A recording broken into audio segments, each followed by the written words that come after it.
Okay, karibu sana mdau wetu wa afya.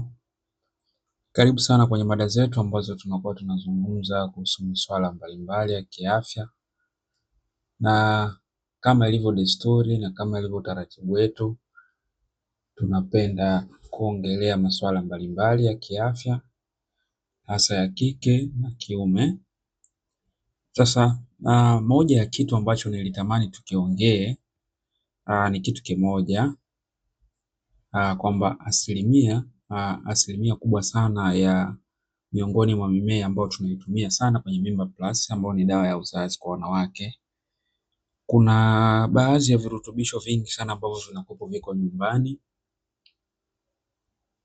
ambavyo watu wengi wanavipita tu bila kujua kwamba ni kitu cha muhimu sana. Sasa miongoni mwa mimea ambayo imo katika Mimba Plus kuna mmea mmoja, nadhani nikisema kwamba unaitwa mzungwa, nadhani utakuwa unauelewa. Nikisema mzungwa, manake utakuwa unauelewa. Ni moja ya dawa ambazo ziko nyumbani, na mara nyingi unakuta mama zetu au babu zetu, bibi zetu unakuwepo mmea huu nyumbani. Unakuwepo mmea nyumbani, ukiona unaumwa kitu fulani, basi mama anaenda anakutafutia huo mmea, labda anakuchemshia, unatumia, unakunywa, labda tumbo linauma, unakunywa vizuri, unajisikia vizuri na maisha yanaendelea. Mzungwa ni mmea ambao unauona hapo, unaonekana. Ni mmea mzuri sana, ni mmea ambao una matokeo mazuri sana. Sasa ni mmea ambao unatambulika sana kwa kuwa na virutubisho vingi vinavyosaidia afya ya mwili pamoja na kinga kwa ujumla. Majani yake yanatumika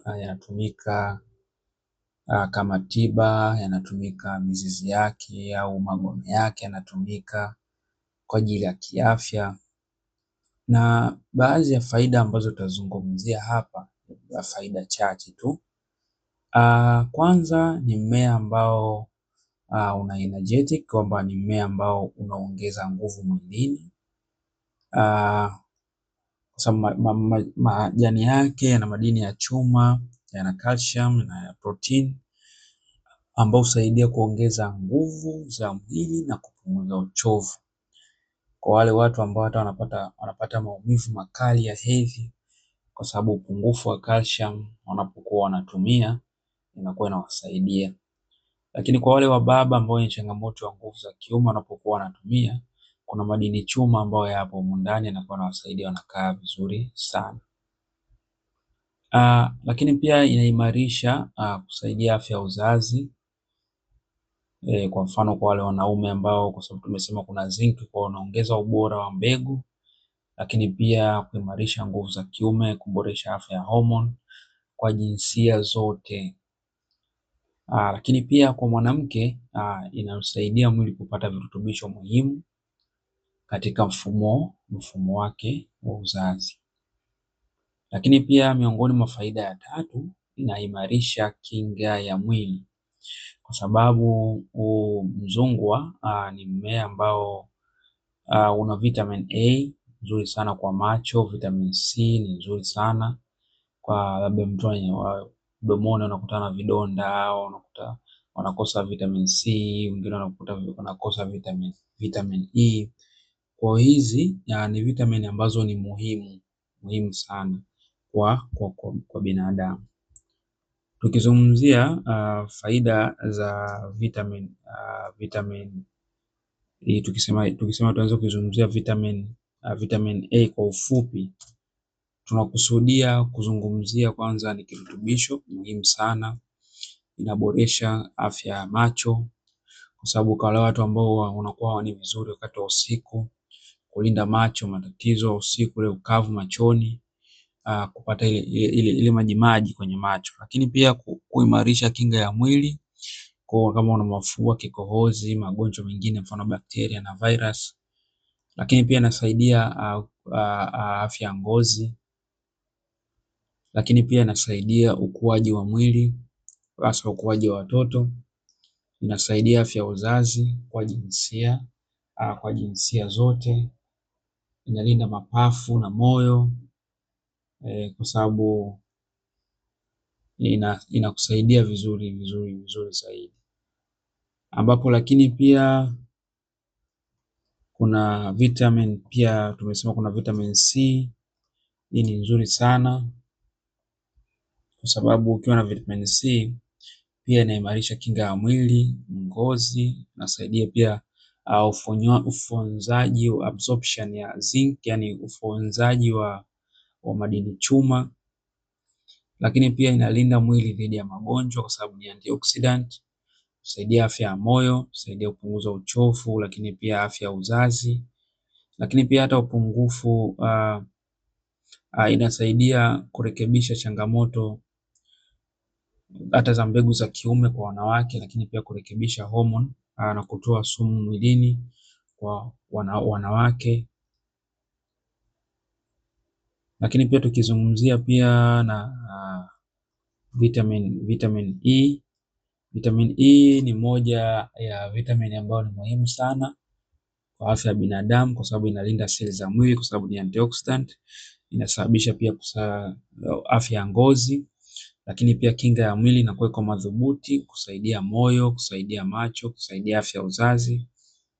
Lakini pia hivyo ni vitu muhimu sana.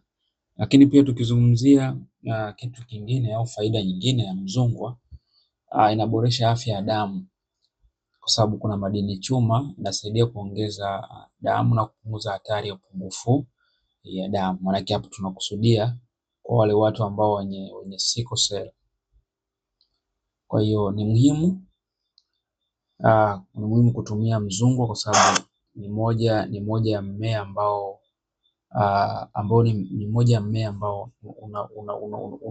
unaosaidia sana. Na watu wengi tunao nyumbani mmea, lakini tuna namna ya kuutumia, tunauangalia tu. Tusitumie ule mmea ambao uko kwenye mazingira machafu. Yaani unakuta tu barabarani umejaa vumbi na nini, sio vizuri kutumia kwa sababu unakuwa umepoteza ule ubora wake. Kwa hiyo hivyo basi ni utumie mmea ambao uko katika mazingira mazuri, katika muonekano mzuri, uko msafi, unachukua majani yake, unaweza ukachemsha, ukanywa, lakini pia unaweza ukatumia labda ukakausha baadaye ukasaga, ukawa unatumia kama powder. Lakini moja ya mmea ambao upo katika Mimba Plus basi ni huu mzungwa kwa sababu ni mmea ambao unatumika sana kwenye changamoto za uzazi. Lakini pia hii ni faida ambayo tunayo mimea, tunaweza tukaitumia tukiwa nyumbani na ikatusaidia kwenye moja na mbili. Kwa hiyo nadhani leo umejifunza kitu kuhusu mmea mzungu ambao tuko nao nyumbani, lakini bila kujua faida yake, kwamba faida yake ni kitu gani, tutatumiaje sisi. Kwa hiyo hayo ni maelezo ambayo nimekupatia muda huu. Kwa hiyo fuatilia vizuri, tumia vizuri, na kuna namna ya kutumia. Unaweza ukatafuta kupitia namba ambazo zinazoonekana hapo kwenye description au kwenye bio, kuna link, bonyeza moja kwa moja. Unaweza tukakuelekeza jinsi gani ya kuuandaa ili uweze kupata matibabu mazuri juu ya changamoto yako. Kwa hiyo asante sana, Mungu akubariki. Tutaona katika vipindi vinavyokuja wakati mwingine.